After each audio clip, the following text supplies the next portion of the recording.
بعد خدمت بینندگان عزیز عرض سلام و ادب و احترام دارم.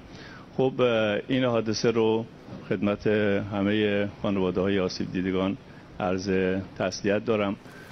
در حال حاضر اولویت اول ما امداد و نجات جان انسان هاست و هموطنان عزیز هست.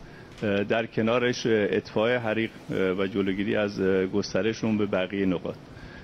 تا این لحظه حدود 750 نفر مصدوم داشتیم که حدود 212 نفر سرپایی مداوا شدند. بقیه در مراکز درمانی استان، شهرهای همجوار و حتی استانهای همجوار اعزام شدند و مداوای مجروحین ادامه داره. متاسفانه 8 نفر هم تا این لحظه آمار قطعی فوت شدگان هست. در این حال موضوع اطفاء حریق اولویت اصلی ماست. بعد از امداد و نجات ما خدمت مردم عزیزمون عرض کنم تمام امکانات رو از شهرهای دیگر استان قبل از حرکت به سمت بندرعباس و همچنین بقیه استانها و مرکز کشور اعزام شدن. تیم‌های زبده آتش نشانی از استانهای مختلف و تهران اعزام شدن. هواپیماهای کنترل اطفاء و همچنین انتقال مصدومین و مجروحین اومدن تو صحنه.